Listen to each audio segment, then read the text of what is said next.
Y todos los símbolos del Apocalipsis, los 7 sellos, los 7 ángeles, los candeleros, las 7 cabezas, los 10 cuernos, todos estos símbolos están interpretados por la misma Biblia en el Antiguo Testamento.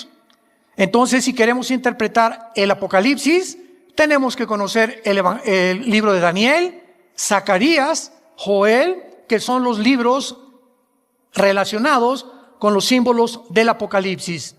Venimos al Nuevo Testamento y encontramos a Jesús contando parábolas.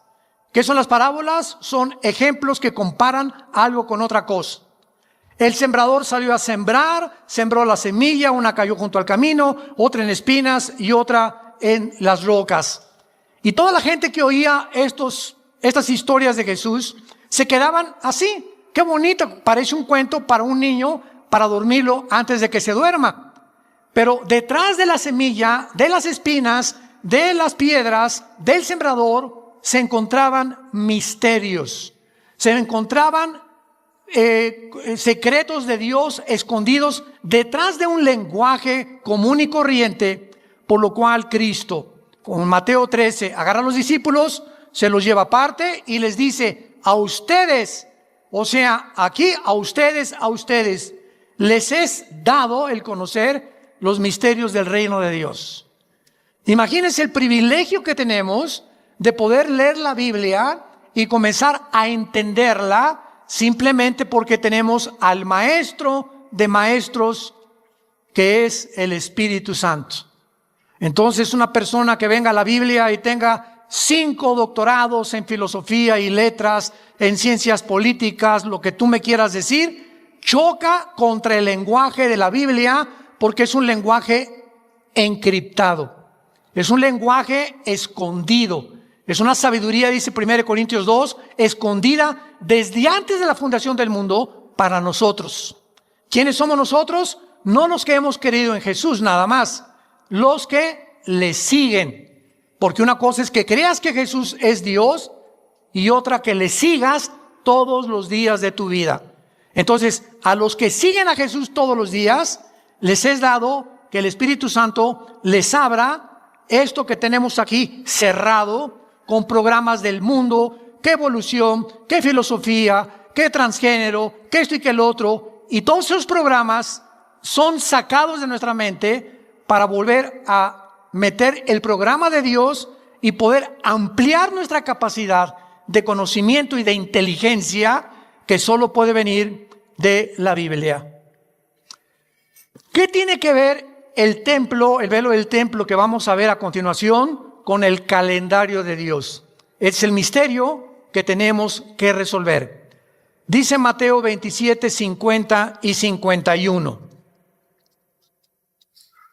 Mas Jesús, habiendo otra vez clamado a gran voz, entregó el Espíritu. Y se abrieron los sepulcros, y muchos cuerpos de los santos que habían dormido se levantaron. Y aquí, versículo 51, que el velo del templo se rasgó en dos, de arriba hacia abajo, la tierra tembló y las rocas se partieron. Cuando Jesús muere en la cruz, pasaron fenómenos sobrenaturales, encriptados, como un misterio, como en este caso vamos a estudiar. ¿Por qué el velo del templo judío se rasgó no de abajo hacia arriba como se rasga cualquier tela, sino que se rasgó de arriba hacia abajo? ¿Y qué tenía que ver con la muerte de Jesucristo? Y lo más importante, con el calendario de Dios. ¿Qué tiene que ver ese velo roto con el calendario o la época en la que nosotros nos encontramos? Muy bien, abordemos sorprendentemente este misterio. Una de las controversias más grandes que hay en la teología es la fecha exacta en que comienza el Nuevo Testamento. Unos enseñan que el Nuevo Testamento comenzó cuando Jesús nació, olvidándose que cuando Jesús murió y vivió, lo hizo bajo el Antiguo Testamento. ¿Ok? Entonces, desde que comenzó la ley en el monte Sinaí hasta la cruz del Calvario, Mateo, Marcos, Lucas y Juan, los 4 evangelios se encuentran bajo el Antiguo Testamento. Cristo nació bajo la ley, Gálatas capítulo 3, Cristo vivió bajo la ley, Cristo cumplió la ley y cuando murió, murió aproximadamente a los 33 años. Ahora muy bien, si el Nuevo Testamento comienza con la muerte de Jesús, tendríamos que agregarle a nuestro calendario 33 años. En otras palabras, nos tendríamos que encontrar en el año 2033. Vean ustedes ahorita, ya se están dando cuenta más o menos de la confusión. Cuando llegó el año 2000, hace 19 años, nos encontramos en el año 2019. ¿Se acuerdan ustedes que comenzaron a decir que iba a acabarse el mundo, que ya se cumplían los 2000 años de la época de la gracia, que son los que el calendario profético de Dios indica, porque en 6 días Dios creó el cielo y la tierra, el 7º descansó, pero un día, dice el Salmo 90 y 2 de Pedro, es como 1000 años para Dios.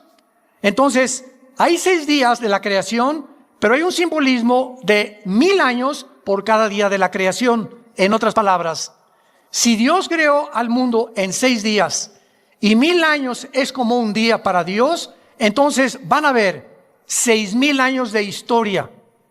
Y en estos 6000 años de historia, el 7º, o sea, el año 7, es cuando Cristo reina aquí en la tierra y son las vacaciones del cristiano.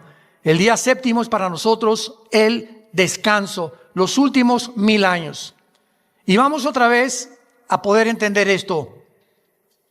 Cuando Abraham nació, de Adán a Abraham hubo 1948 años.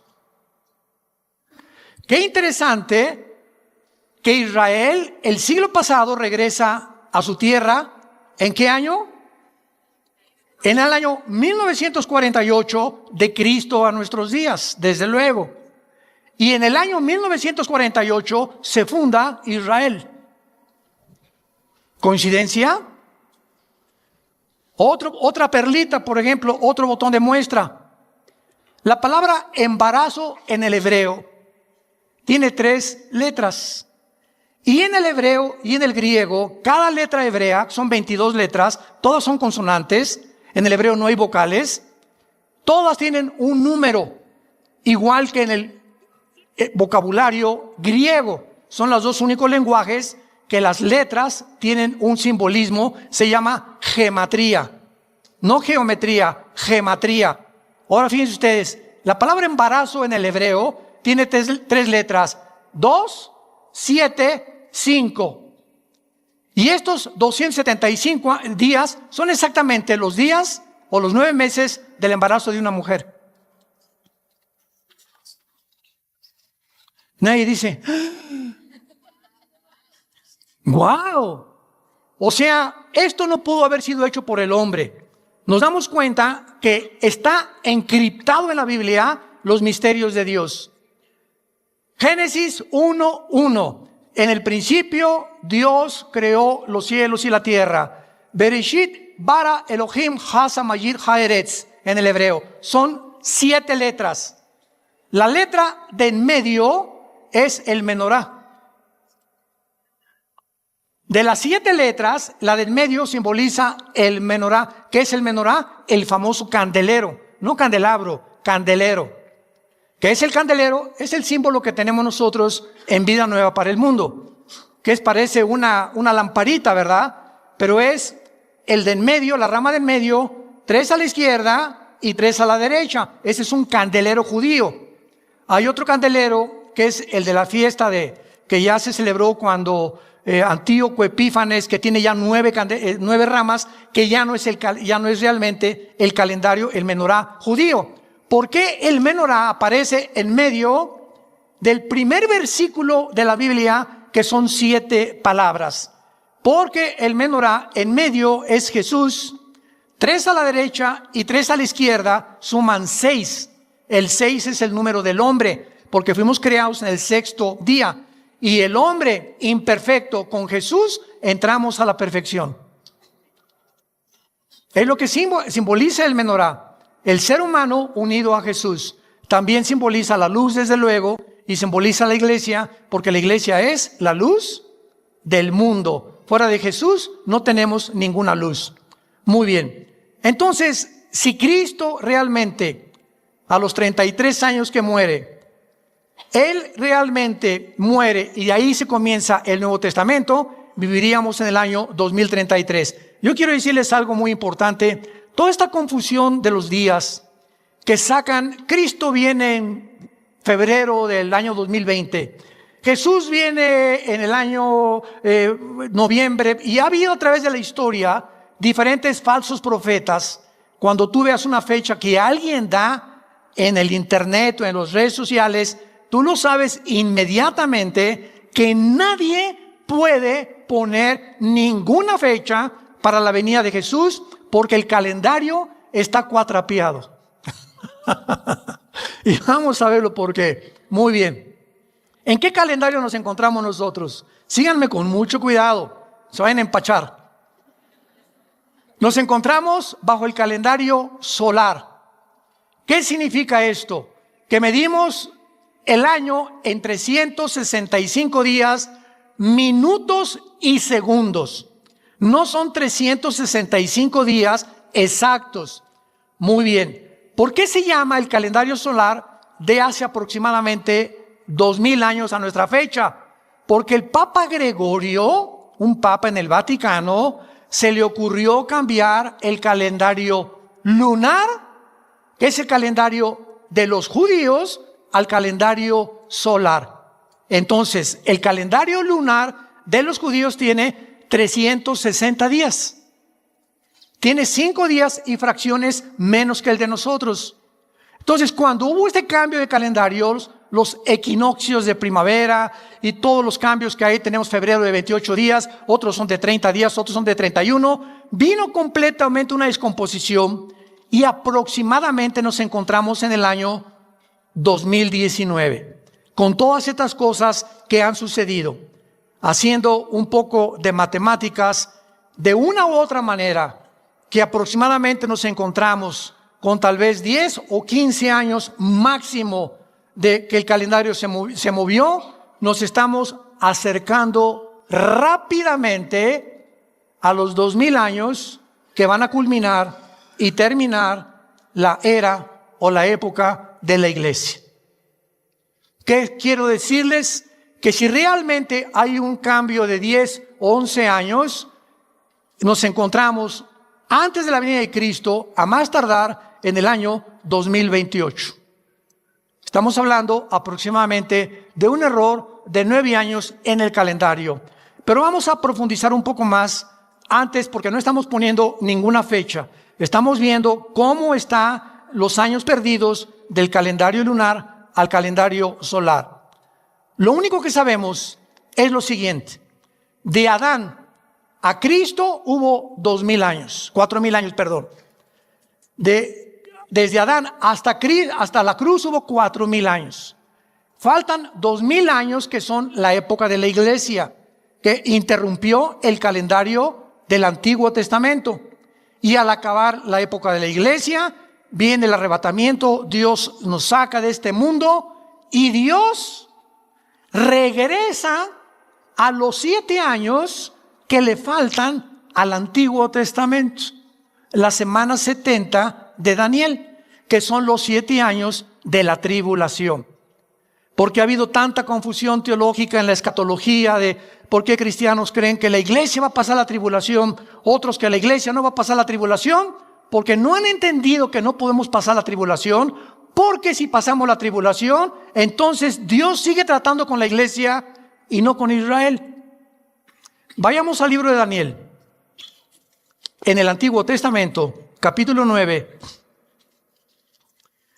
Y todo esto nos puede ayudar a resolver este misterio del templo y por qué la rasgadura del templo, del velo, nos implica claramente que ahí fue cuando se rasgó el templo después de la muerte de Jesús, que ahí comienza el Nuevo Testamento. No los 33 años de la vida de Jesús, porque Él estuvo bajo la ley. Daniel 9, versículo 24 y 25. Daniel se encuentra en Babilonia y comienza Daniel a estudiar el libro de Jeremías. El profeta Jeremías anunció claramente que los judíos iban a estar exiliados en Babilonia 70 años. Entonces Daniel, examinando las escrituras, descubre en el capítulo 9 que él realmente se encuentra casi a 1 o 2 semanas de que se cumplan los 70 años de la cautividad que profetizó Jeremías. Entonces Daniel se mete a su cuarto y se hinca. Y todo el capítulo 9 es casi una oración hermosísima de Daniel, pidiéndole perdón a Dios por los pecados de Israel, etcétera, etcétera. Y Daniel le pregunta a Dios: oh Señor, dime ahora que se cumplan estos 70 años, ¿cuál es el futuro de tu pueblo Israel? Entonces Dios manda un ángel, no un querubín ni un serafín, sino un ángel, un mensajero, y antes de que llegue a la tierra, en el capítulo 10, lo interrumpe un principado satánico en el aire al ángel de Dios. Esta oración de Daniel duró 3 semanas. En esas 3 semanas, Daniel tuvo una dieta de legumbres nada más y agua. Y durante esas 3 semanas que tardó en llegar el ángel al planeta Tierra, nos damos cuenta que en el momento que entramos a orar y en el momento que nos hincamos a orar, entramos en la guerra espiritual. En el momento que tú te hincas y comienzas a orar por tus hijos, por México, por tu salud, por tu trabajo, en ese momento estamos batallando en la dimensión espiritual contra principados, gobernadores, huestes espirituales de la maldad en regiones celestes, que de alguna forma van a tratar de impedir o bloquear que Dios te conteste rápido o que no te conteste, y Dios va a permitir muchas veces esta oposición para poder determinar cuánto realmente anhelamos lo que le estamos pidiendo. Un ejemplo, como papás, llega Pepito: papá, dame un chocolate. Shh, chamaco, no me estés molestando ahorita. Papá, dame un chocolate. Shh, que no me esté molestando. Pero si Pepito sigue 4 o 5 veces: papá, quiero un chocolate, para que me deje molestar, mira, chamaco, toma, ya vete. Y esta historia la contó Jesucristo con la viuda, ¿se acuerdan? Que había un juez injusto y que iba a esta viuda a pedirle a Dios: Señor, hazme justicia. Y dice Cristo en esta historia: yo les digo que por la interferencia que esta viuda estaba tratando de hacer en el juzgado y por la solicitud que ella tenía, le concedieron su favor y su petición. Así mi Padre hará todas las cosas a ustedes con oración, ruego y súplica. Filipenses capítulo 4. Tú no puedes llegar a Dios: Señor, te pido por mi esposa, por la foca que tengo ahí, para que la calmes, Señor. Te pido por mi esposo, Señor, o te pido por el trabajo. 1 o 2 veces y ya no lo volviste a pedir jamás. Te pido por la salvación de mi hijo, padre de mi hija. ¿Cuántas veces pides por la salvación de tus hijos que no tienen la salvación de Jesús? Por la forma como lo pides y la solicitud que tú tienes, ¿tú crees que Dios va a creer que realmente quieres ver la salvación de tu hijo? Entonces vemos nosotros en el ejemplo de Daniel que en estas 3 semanas hubo una guerra espiritual. Muy bien. Por fin el ángel llega, pisa la tierra y le dice a Daniel, capítulo 9, versículo 21, aún estaba hablando en oración, o sea, ya casi al terminar su oración, cuando el varón Gabriel, que es el mensajero que también le anunció a María que iba a nacer Jesús, es el mismo mensajero de Dios, a quien había visto en visión al principio volando con presteza, vino a mí como a la hora del sacrificio de la tarde y me dio a entender y habló conmigo diciéndome: Daniel, he salido para darte sabiduría y entendimiento. O sea, el ángel bajaba del cielo, del mismo trono de Dios, para darle a Daniel un entendimiento, un conocimiento, una sabiduría no humana. Le iba el ángel a declarar a Daniel cuál era el plan de Dios para Israel en el futuro. Al principio de tu ruego, versículo 23, le dice el ángel: me fue dada la orden, y yo he venido para enseñártela porque tú eres muy amado. Entiende pues la orden y entiende la visión. Y del versículo 24 al 27 se encuentra la profecía más importante de todo el Antiguo Testamento, porque es la única vez en todo el Antiguo Testamento en el que Dios da la fecha de cuando Jesús iba a venir al mundo en su primera venida. Cosa que en la segunda venida sigue velado en un misterio, cuando regresa Jesús. Y vean ustedes esta profecía asombrosa que nos ayuda a determinar el tiempo en que nos encontramos. 70 semanas, le dice el ángel, están determinadas sobre tu pueblo y sobre tu santa ciudad. Esta profecía es para Israel, nada más para los judíos, y además para la ciudad de Jerusalén, porque Jerusalén es el ombligo de Dios. Ya vimos en la clase anterior que es posible que allí estuvo en Jerusalén el huerto de Dios. Pero la Biblia dice que en Irak y en el Tigris, hermano. Génesis 2:10, sí, pero acuérdense que después del diluvio se restauró completamente y se volvió a conformar la geografía política del Medio Oriente. Tampoco los continentes como los conocemos ahorita estaban separados, América de África, Europa, Australia, etcétera, etcétera, sino que todo era la misma masa de tierra. Y entonces se separa Europa de América, el continente americano, el África, etcétera, etcétera. Y las divisiones de los continentes que actualmente tenemos no existían antes del diluvio. Entonces, si vemos el Medio Oriente, no existía Irak y Siria, era la Mesopotamia. Irak, Siria, Jordania eran todo lo mismo junto con Israel. El mapa geográfico del Medio Oriente fue dividido por los ingleses entre el año 1925-30 a 1950. En menos de 25-30 años se formó Egipto, Líbano, Israel, Jordania, Siria e Irak. Y aunque existían geográficamente como Babilonia, etcétera, etcétera, la conformación de las divisiones de las naciones que forman el Medio Oriente no lo hicieron hasta el siglo XX. Esto es asombroso. Entonces, cuando tenemos toda esta información, podemos entender que cuando la Biblia habla, por ejemplo, de Rusia, la Biblia no dice Rusia, habla de Gog y Magog, Ezequiel 38.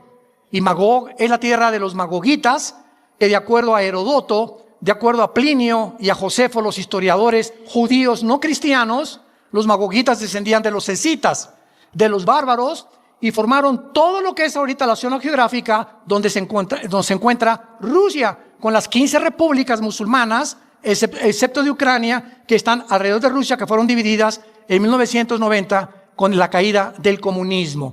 Entonces sabemos por la ubicación geográfica que ahora es Rusia, ahora es Irak, ahora es Babilonia, ahora es Siria, ahora es el Líbano, porque la geografía de la Biblia es perfecta, con las divisiones y todo que nosotros podemos ver en el siglo XXI en que nos encontramos. Muy bien.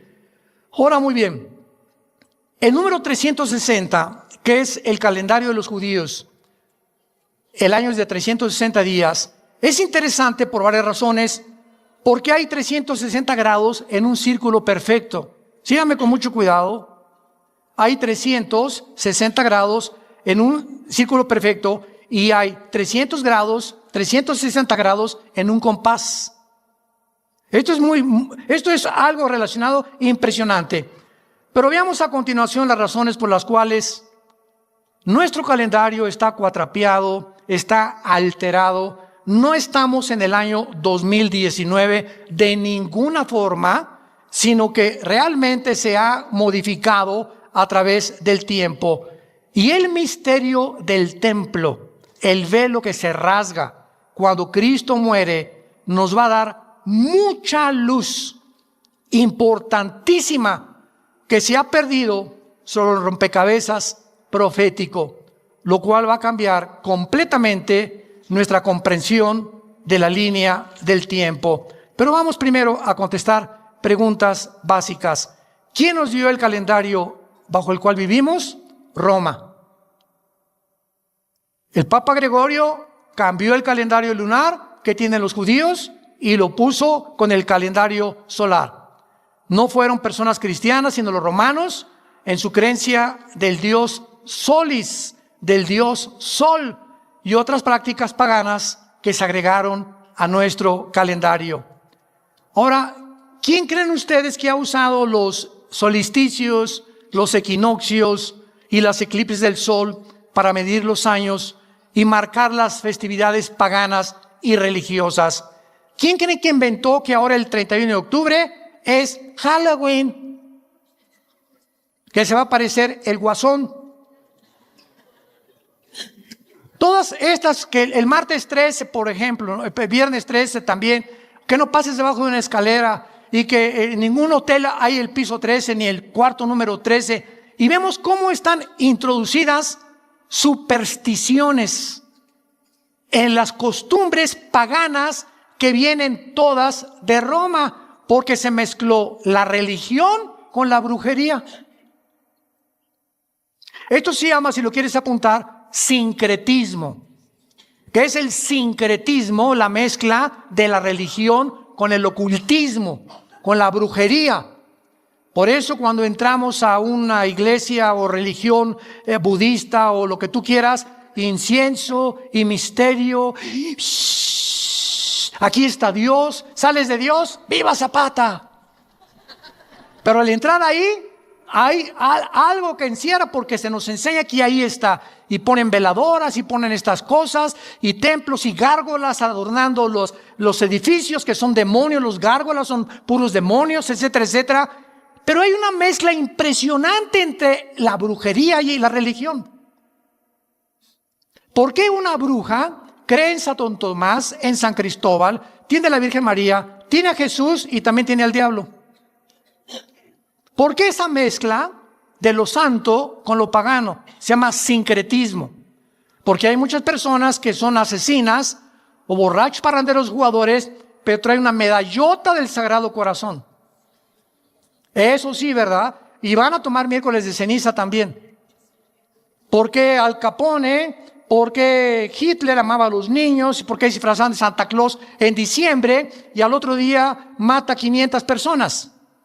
O sea, vemos nosotros de qué forma se mezcla las tinieblas con la luz para poder confundir al ser humano y no ver claramente qué es bueno y qué es malo, sino simplemente zonas grises en el alma humana.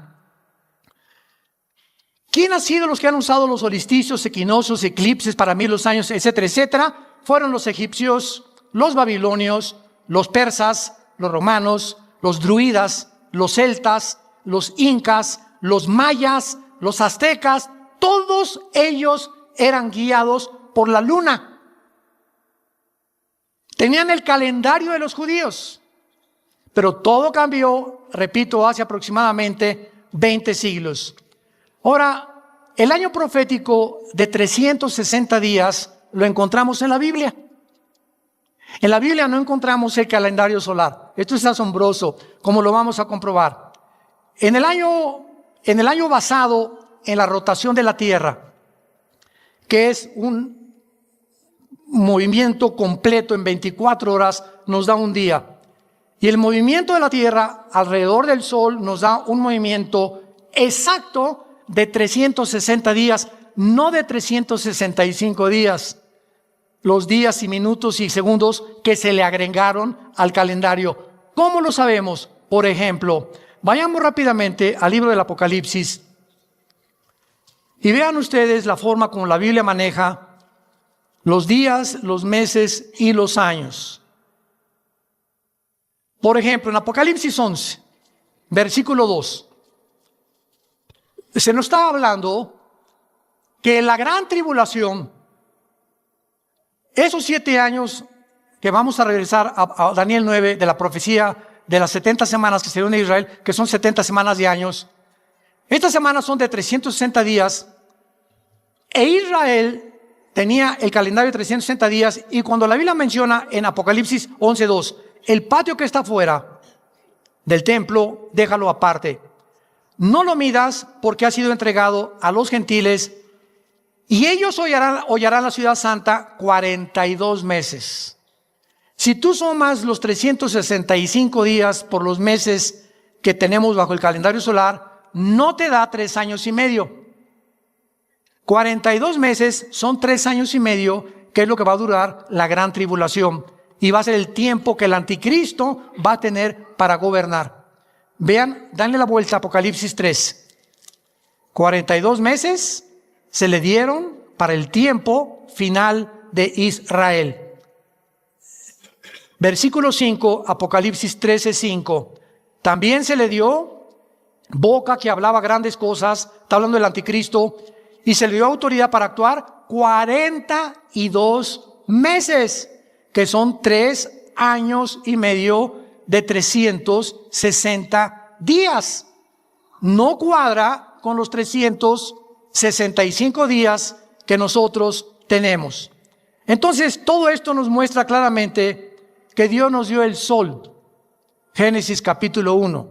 Nos dio la luna, nos dio las estrellas y la creación para que sirvieran de señales y de estaciones, como dice Génesis 8:22 y el Salmo 89:37. Dios nos da los astros para que midamos el tiempo. Síganme con mucho cuidado. ¿Cuántos oyeron las lunas de sangre? De este año y del año pasado y algunos años, donde apareció por todos lados que iba a haber 4 lunas de sangre en un año.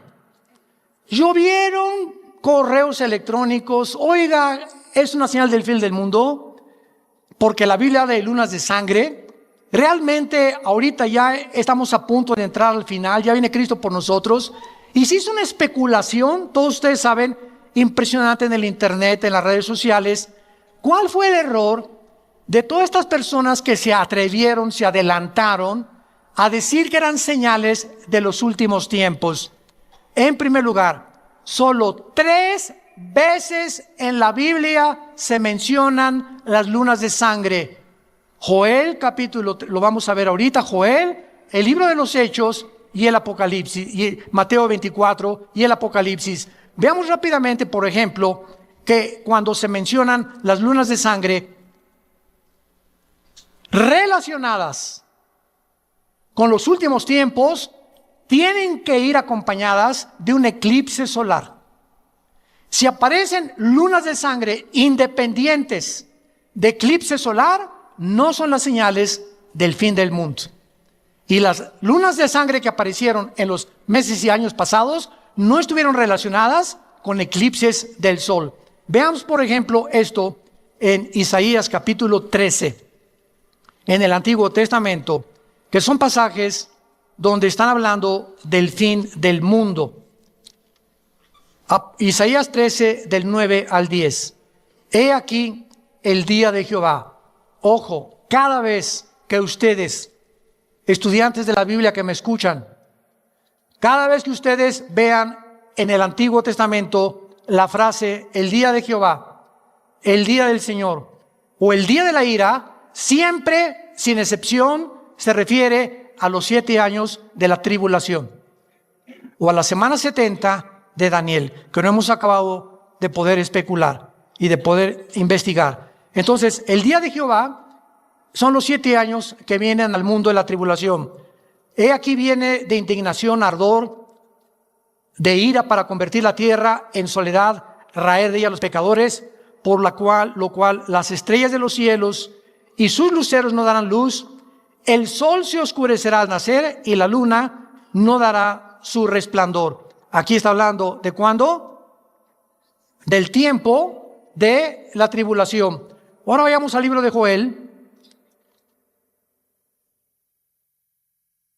Y aquí es donde nos da la clave Joel y el libro de los Hechos acerca del gran error que se cometió de asociar las pasadas lunas de sangre con el fin del mundo. Dice en Joel capítulo 2, versículo 29 al 31. Y también sobre los siervos y sobre las siervas derramaré mi espíritu en aquellos días, y daré prodigios en el cielo, en la tierra, sangre y fuego, y columnas de humo. Mucha atención. El sol se convertirá en tinieblas y la luna de sangre. Esta es la primera vez en el Antiguo Testamento que se asocia una luna de sangre con un eclipse de sol. Y vamos a ver lo que nada más 3 veces aparece en toda la Biblia. En Isaías ya vimos que son luceros y todo, y nunca aparece la luna de sangre. Pero aquí aparece el sol con la luna de sangre antes que venga el día grande y espantoso de Jehová. ¿Cuándo va a ser esto? Antes de la segunda venida de Cristo, no antes del rapto. Antes del rapto no hay señales de nada. Va a haber muchas cosas, ovnis y tonterías que vamos a ver, y hologramas y descomposiciones de la luz que van a ver, etcétera, etcétera, pero ninguno está asociado con la venida de Cristo. Son para las personas que estén ya ahí en el tiempo de la tribulación, que van a poder discernir estas señales y darse cuenta que Cristo está a la puerta. El rapto es inminente, sin ninguna señal. Ahorita saliendo, ahorita puede Jesús venir por nosotros. Mañana podemos desaparecer millones de personas del mundo sin que nadie sepa por qué nos fuimos. Y van a poder decir que nos llevaron los extraterrestres, los ovnis, el Islam va a estar feliz, Alá nos hizo justicia, se fueron todos aquellos que estaban en contra del Islam. Va a haber cantidad de especulaciones, pero estamos demostrando que estas lunas de sangre están asociadas con antes de la venida de Cristo. No nos espantemos de las noticias que se puso esto y que se puso aquello, porque nosotros no tenemos señales antes del rapto de la iglesia. Veamos esta primera profecía en Hechos capítulo 2, en el Nuevo Testamento. En Hechos capítulo 2, el apóstol Pedro está explicando cuando se forma la iglesia, no el Nuevo Testamento. Vamos a ver, el Nuevo Testamento comienza cuando se rasga el velo, la iglesia comienza en Pentecostés. Aquí en Hechos 2 nace la iglesia. Y entonces Pedro toma la profecía que acabamos de leer de Joel y la comienza a interpretar en este pasaje, como dice en el versículo 17. Y en los postreros días, está Pedro explicando qué pasó en Pentecostés.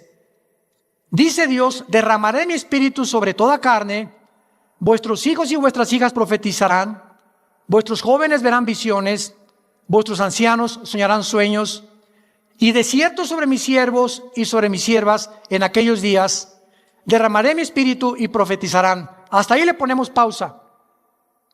Pedro está diciendo que la profecía de Joel se va a cumplir y se cumplió en Pentecostés, en la época de la iglesia. Vean ustedes, ahora el Espíritu no es sobre los judíos nada más. La nueva época de la gracia que vivimos, el Espíritu Santo es para italianos, mexicanos. Ya no hay nadie que se pueda decir yo soy judío o estoy en Cristo. ¿Por qué? Porque estamos en Cristo, todos los bautizados por el Espíritu Santo.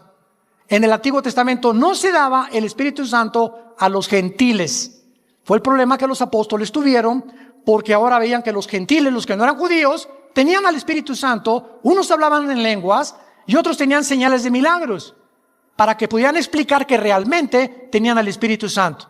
Y dice a continuación el apóstol Pedro: vuestros hijos y vuestras hijas profetizarán. Profetizar en el Nuevo Testamento no es decir cosas del futuro. pues mira, el próximo domingo va a venir una muchacha de verde, esa va a ser tu novia. Me dice el Espíritu Santo que un presidente de Sudamérica va a caer, o que este gobierno va a dejar de existir, o va a haber un terremoto. Nada de lo que alguien anuncie como un evento del futuro es bíblico. Porque todo lo que Dios tenía que decirnos del futuro, aquí está ya escrito. Profetizar bajo el Nuevo Testamento, 1 Corintios 14:3, es hablar para edificar, para consolar y para exhortar, no para anunciar cosas futuras. El profeta del Nuevo Testamento eres tú, y tú, y tú, y tú, y yo. ¿Por qué? Porque el profeta del Nuevo Testamento es el que anuncia lo que ya está escrito. El Señor dice, y si alguien me dice, tengo palabra para ti, o alguien me dice, hermano, deme palabra para mí, le digo, aquí está. ¿Quieres palabra? Aquí está en la Biblia. Yo quería una palabra especial. Aquí está, no seas flojo y lee la Biblia para que Dios te la dé. Entonces, esta profecía, si no la entendemos, pues hay tantas malas interpretaciones que se han hecho, y ahora pues dicen que verdad que hay profetas mujeres, ahora hasta apóstoles mujeres ya hay, Virgen de todos los santos. Vuestros jóvenes verán visiones y vuestros ancianos soñarán sueños. Ahora, bajo el Nuevo Testamento, no significa que nos guiamos por sueños, sí significa que muchos sueños que nosotros tenemos que pedirle a Dios la confirmación.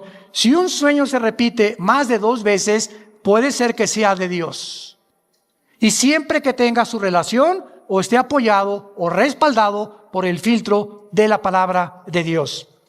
Ahora vean ustedes lo que dice en el versículo 19 al 21, que esto se va a cumplir antes que venga Cristo, lo vamos a demostrar.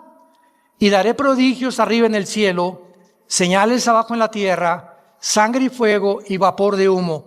El sol se convertirá en tinieblas y la luna de sangre. Esta es la segunda vez en la Biblia que se asocian la luna de sangre con el eclipse solar antes que venga el día del Señor. ¿Cuál es el día del Señor? El tiempo de la tribulación. Antes que venga Cristo por segunda vez, estas señales se van a ver. Estas señales, tú y yo no las vamos a ver. Adiós mundo cruel, ya nunca te veré. Adiós, nos desaparecemos completamente. Y ahora para terminar, veamos nosotros entonces el inicio del Nuevo Testamento. Muy bien. El tabernáculo era un rectángulo donde en Éxodo 25 Dios le dijo a Moisés, constrúyeme un tabernáculo o una tienda de campaña para que yo habite en un cuarto. El tabernáculo era un cuarto, el lugar santísimo. Y aquí en este cuarto había un velo. Y junto al velo, o sea, el otro cuarto era el lugar santo. En el lugar santo entraban todos los sacerdotes, descendientes de Aarón y de la tribu de Leví, nada más. Pero en el lugar santísimo, ahorita esta semana se celebró Yom Kippur en Israel, el día de la expiación, que se celebra en septiembre, octubre. Y entonces el sacerdote en el lugar santísimo solamente podía entrar una vez al año, entraba al lugar santísimo, nada más una vez al año en Yom Kippur, en la fecha que está celebrando ahorita en Israel. Y ahí el sacerdote, había un propiciatorio con un altar, con 2 querubines, donde derramaba la sangre una vez al año, y el pueblo de Israel les eran cubiertos, no perdonados, cubiertos sus pecados. Cuando Cristo muere, el velo que separaba el lugar santo del lugar santísimo se rompió de arriba hacia abajo, indicando y simbolizando el Espíritu Santo que ahora ya no era una sola persona el que podía interceder por nosotros, sino que cuando Cristo muere en la cruz, se rompe el velo, dándonos a entender, Hebreos 10, que ahora la entrada al lugar santísimo, al trono de Dios, es para todos. Gloria a Dios. Gloria a Dios. La rotura de este velo simbolizaba que el Antiguo Testamento quedaba completamente obsoleto, que la ley quedaba fuera, entrábamos un periodo de gracia, donde ahora tendríamos a Dios morando dentro de nosotros. Ahora el altar está aquí en el corazón, ya no hay altares. Por el amor de Dios, los que nos escuchen ya no digan, pásenle al altar. ¿A quién está el altar? Oigan, ¿quién se aquí en el altar? ¿Cuál? El altar lo tenemos aquí nosotros ya. Ya no hay altares, porque ahora nosotros presentamos nuestro cuerpo en sacrificio vivo, Romanos 12:1. Entonces, cuando el velo del templo se rompe, ahí en ese momento se acabó el Antiguo Testamento. Y de ahí comenzaba a contarse el Nuevo Testamento, que son los 2000 años que faltan. Ahora bien, regresamos a Daniel para terminar, capítulo 9. Hay tanto que explicar y ojalá que tuviéramos el tiempo para explicar todas estas cosas tan maravillosas de la Biblia. En Daniel 9, el pasaje que leímos, le dice el ángel 70 semanas. Los judíos tenían semanas de días y tenían semanas de años. En el calendario judío había semanas de días y semanas de años. Cuando le dice el ángel 70 semanas, 7 por 7, ¿cuánto es? Imposible que hayan sido 49 días, porque aquí lo vamos a ver, lo comprobamos que eran de años, que desde el momento que se reconstruyera el templo, cuando Daniel escribió esto, estaban exiliados en Babilonia. No tenían templo, no tenían nada. Y el libro de Nehemías, capítulo 2, cuando los persas conquistaron a los babilonios, el rey Ciro de Persia autoriza a Nehemías regresar a reconstruir Jerusalén. Y desde el momento en que los judíos regresaron a reconstruir Jerusalén hasta la cruz, habría 483 años. Faltando 7 años para los 490, que son los de la tribulación. Y vamos a ver por qué. 70 semanas están determinadas sobre tu pueblo, sobre tu santa ciudad. Para terminar predicación, versículo 25. Sabe pues y entiende que desde la salida de la orden para restaurar y edificar a Jerusalén hasta el Mesías príncipe Jesucristo, habrá 7 semanas y 62 semanas, que son 62 y 7, ¿cuánto es? 69. Falta una semana, ¿verdad? Entonces serían 483 años matemáticamente exactos. Y los más grandes matemáticos y físicos matemáticos y entendidos de las leyes cuánticas, inclusive de las matemáticas, han calculado que desde ese tiempo hasta el tiempo de Cristo fueron 483 años. Y fue en el momento exacto cuando Cristo entra a Jerusalén montado en un burrito. El domingo famoso de Ramos. Ahí Jerusalén entra, Jerusalén el burrito, en su burrito, y en lugar toda la gente, ya vino el Mesías a librarnos de los romanos, ahora sí, hosana el que viene en nombre de David. Y entonces Jesús comienza a llorar. Y se para en Jerusalén y dice, Jerusalén, Jerusalén, ¿cuánto tiempo, como la gallina junta a los pollitos, te quise juntar a mí y no quisiste? Quiero decirte que no has conocido el tiempo de tu visitación. Y ahora les quiero decir algo. Baruch Hashem Adonai Eloheinu, en el hebreo, que significa, bendito sea, hasta que yo regrese, me van a decir, bendito el que viene en el nombre del Señor. Que será hasta la segunda venida, al acabar la tribulación. Ahí se paró el reloj profético de Israel. Y le faltan 7 años, porque Dios dice, Romanos 9, 10 y 11, no ha acabado con los judíos. Ahorita como nación, regresaron en el 48, el reloj profético comenzó otra vez a funcionar desde el 48 del siglo pasado hasta que venga la tribulación, y cuando venga la tribulación, nosotros no podemos estar aquí. Ya cuando vengan los sellos y las trompetas y las copas del Apocalipsis, adiós, más allá de la Riviera Maya vamos a estar. Y cuando pasen los 7 años de la tribulación, bajaremos con Jesús, porque dice Apocalipsis 19, que antes que bajemos con Jesús, celebramos allá las bodas del Cordero.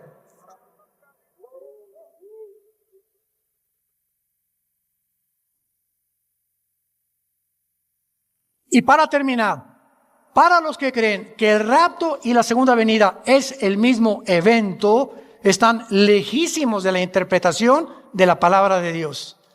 Porque claramente en Apocalipsis 19 dice que las bodas del Cordero son antes que bajemos, cuando Cristo baja a juzgar al anticristo y a destruir a los ejércitos del anticristo. Así que el rapto tiene que venir antes, porque los 7 años le pertenecen a Israel y no a nosotros. Y la pregunta final es, ¿en qué tiempo nos encontramos?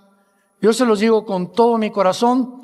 Dice Mateo 24, cuando Cristo contesta las preguntas, danos señal de tu venida, ¿cuándo vas a venir? O del fin del mundo. Cristo dice, oirán de guerras y rumores de guerras, se levantará nación contra nación. Hasta el siglo XX son las primeras 2 guerras mundiales. No es hasta el siglo XX, siempre ha habido guerras. Dice el Instituto para la Investigación de la Paz en Suecia y Estocolmo que de todos los 6,000 años de historia que llevamos aproximadamente, ha habido 25 años de paz.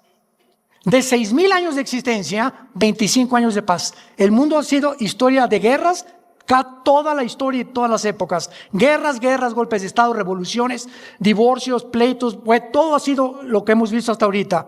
Y dice la Biblia para terminar, y esto será el principio de los dolores. ¿Dónde nos encontramos?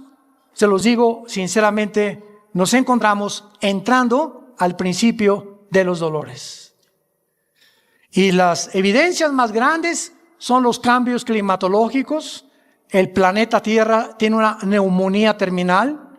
Todo está ya contaminado, ya no hay primavera, verano, otoño, invierno. Pero el termómetro de Dios en la moral es el matrimonio. Y cuando hemos llegado a redefinir el matrimonio, ya no es entre un hombre y una mujer, ahora es entre hombres y entre mujeres, hemos llegado al final de la historia. Porque es el matrimonio el fundamento de la sociedad. La familia es la que forma una nación. Y una sociedad está formada por familias. Por eso es la institución más santa y más sagrada que existe, el matrimonio. Por lo cual tenemos mucho que luchar por ello. Y poder ayudar a muchos de ustedes a que fortalezcan su matrimonio y a que sepan cómo tratar a tu esposa, por qué la esposa se siente como se siente, por qué nosotros nos sentimos como nos sentimos, etcétera, etcétera, porque ignoramos la voluntad de Dios. Y estos seminarios que tenemos cada año, también los tenemos entre el año, son para guiar a la familia y entender que nos encontramos al borde de una tercera guerra mundial y nos encontramos al borde de la desaparición de millones de personas que se llaman cristianos, que vamos a partir con el Señor. La Biblia dice, prepárate para encontrarte con tu Señor. Pregunta en esta tarde, ¿estás tú preparado para encontrarte con Dios? Si ahorita saliendo de este lugar, Cristo todavía no viene, pero una bala perdida, un accidente, una embolia cerebral, un ataque al corazón, nadie puede decir, mi vida está asegurada. Nadie sabe si mañana amanecemos. Y si tú no estás seguro, asegúrate en este momento de recibir a Jesucristo en tu corazón. Oremos. Entonces ahorita, casi 2,000 años después de historia, tenemos nosotros que ya se están agrupando, por un lado, claramente, como decimos en mi tierra, son lobos de la misma loma. Tanto Black Lives Matter, Hamas, Hezbollah, los Houthis, los talibanes, BlackRock, las compañías masivas de televisión, todos los grupos Antifa, todos los grupos de izquierda, las protestas estudiantiles, todo está completamente ya de un lado, unido como si fueran una sola cabeza, como si alguien o un solo espíritu los estuviera uniendo en contra de la nación de Israel. Cuando vimos que ya Noruega, España, Irlanda hace unos días abogaron porque Israel fuera acusado otra vez de genocidio, cosa que ya la Corte Internacional demostró en la primera demanda de Sudáfrica que no era verdad, que no hay posibilidad de acusar de genocidio, porque para que haya genocidio tenemos que entender la etimología de la misma palabra, que significa, ¿verdad?, atacar con premeditación, alevosía, ventaja o venganza a un grupo étnico, a una nación, cosa que Israel no ha hecho. Entonces, cuando vemos todas estas opiniones volcadas en el mundo, tenemos que descubrir lo que la Biblia dice.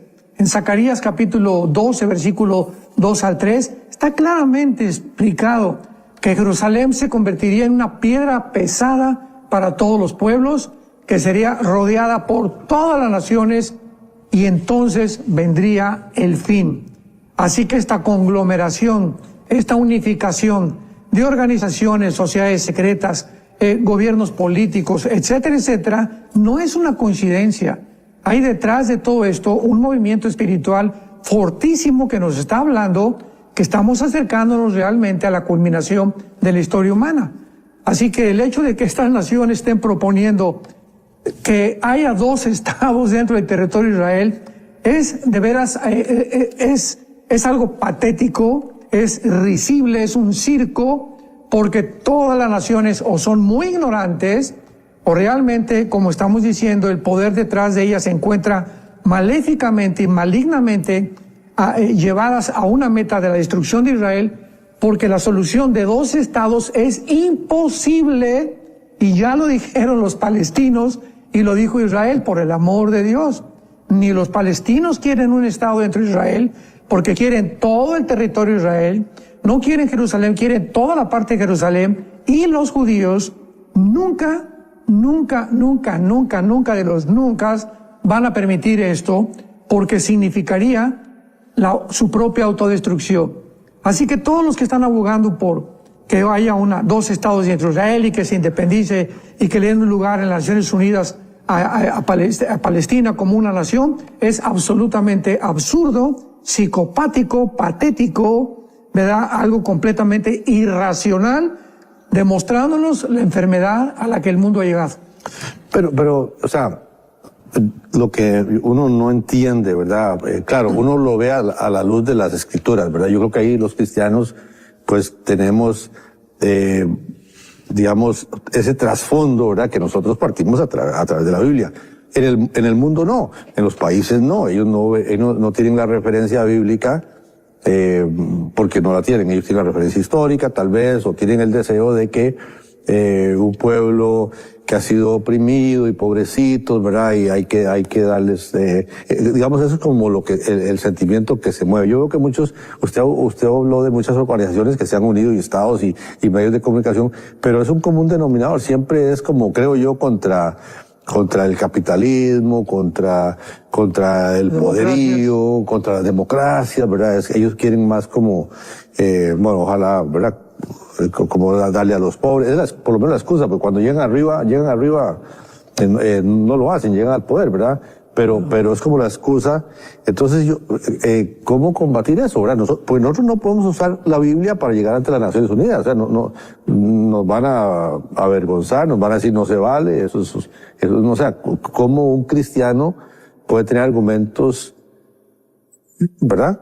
Profundos, buenos, razonables? Claro, y lo estamos mencionando, ¿verdad? O sea, no necesitan las naciones tener la Biblia, simplemente la historia, el conocimiento natural de la fundación, de cómo Hosseini, desde antes de la Segunda Guerra Mundial, que fue uno de los líderes más grandes, que después se unió con Yasser Arafat, se unió a los nazis para poder ya atacar y destruir a Israel. Ya desde antes de la Segunda Guerra Mundial, ya había una idea, una ideología, había un plan desarrollado maligno para destruir Israel. Y esto lo sabemos desde el principio de la historia, ¿no? Pero estamos recurriendo al siglo XX nada más. Entonces, en estos últimos días, pues hemos dado cuenta del siglo XX, de que cuando se fundó el Movimiento para la Liberación de Palestina, ya está en su artículo 25 el exterminio de la nación de Israel. Entonces, ¿cómo puede una nación tener de vecina a otra que quiere convertirse en una nación cuando te estoy diciendo te voy a matar? Entonces, o sea, está en sus leyes, está en su constitución.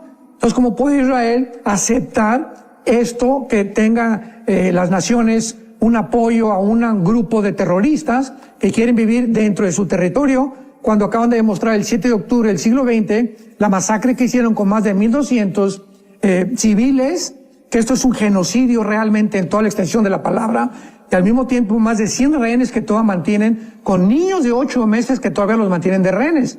Entonces tiene que haber justicia, ¿verdad? Esta justicia, Dios la usa muchas veces a través de movimientos como el que estamos viendo. Israel no se puede quedar callado. El gobierno de Israel no puede cruzarse de brazos.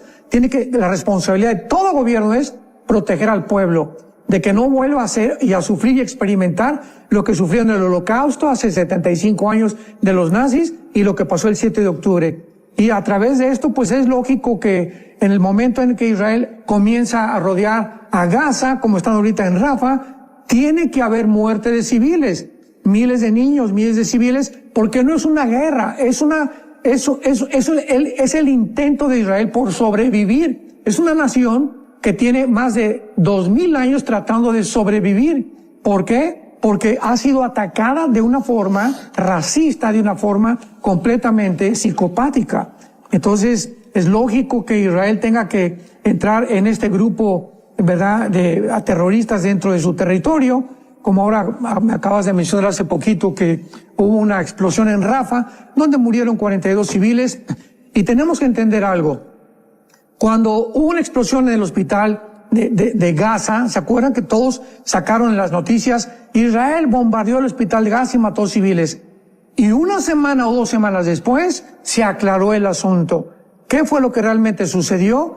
Que un mismo cohete de los de Hamas se levantó y cayó en el hospital. Entonces ya se explicó que no fue los soldados los que mataron dentro del hospital a los heridos ni a los civiles. Y ahorita está pasando lo mismo con esto de Rafa. Hace 4 o 5 días es que ahorita bombardearon y se fueron contra los civiles, mataron a 42, inclusive un soldado egipcio, y ayer acaba de explicar ya el Ministerio de Gobierno de Israel qué fue lo que pasó. Que mataron y con un dron a 2 de los comandantes de Hamas, y cerca de los comandantes de Hamas había un amontonamiento de armas incendiarias de Hamas, porque es lo que están haciendo. Se esconden detrás de escuelas, se esconden detrás de almacenes donde hay armas para provocar una explosión y convertirse en víctimas ante el mundo. Entonces, mataron a estos 2 comandantes y un incendio, cayó una chispa que explotó y entonces mató a estos civiles. Entonces no fue algo deliberado. Tenemos que entender algo. No fue algo intencional de los judíos. Son accidentes que suceden y muchas veces provocados por el mismo grupo terrorista de Hamas. Que tristemente estas cosas suceden. Bueno, Israel mató a uno de sus propios soldados. Unos israelitas mataron a otros israelitas del mismo ejército creyendo que eran Eso fue lo que fue la narrativa que se usó durante hace 3 o 4 días. Sí. Pero ya te dieron cuenta que no fue así. Sí. Bueno, un poquito más cerca antes de empezar, que quiero empezar con este tema que está muy bueno, pero un país que usted ama muchísimo, al cual ha entregado su vida ministerial, México, va a entrar a elecciones el próximo domingo, entiendo. Ahora, no, digamos, nada más, no sé si está pasando lo mismo en México que está pasando en la mayoría de los países democráticos. Veo como que los países están partidos en la mitad. Exactamente a la mitad, como que la mitad es de un bando, la otra mitad es de otro. Lo vemos en Estados Unidos, lo vi allá en Costa Rica, lo estamos viendo en tantos lugares. ¿Está pasando lo mismo en México? ¿Cómo la ve? Exactamente lo mismo. Vuelvo a repetir, ¿verdad? No es coincidencia que todos los gobiernos de izquierda, todos a favor de la Agenda 2030, todos a favor del gobierno mundial, todos los grupos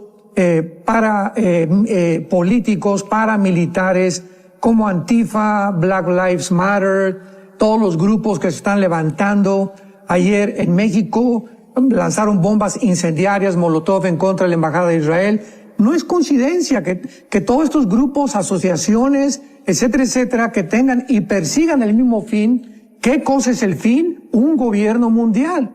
O sea, usando la izquierda, el totalitarismo, abolir las democracias, porque esto lo impediría, abolir completamente la libertad de expresión, abolir los códigos de conducta bíblicos. Tenemos que poner todo esto en una olla para darnos cuenta que es una olla express que está a punto de explotar. Así que esto está a punto de explotar. ¿Y por qué es coincidencial que todo esto se esté reuniendo persiguiendo el mismo fin? Porque es el fin que la Biblia nos explica, en el que acabará la humanidad.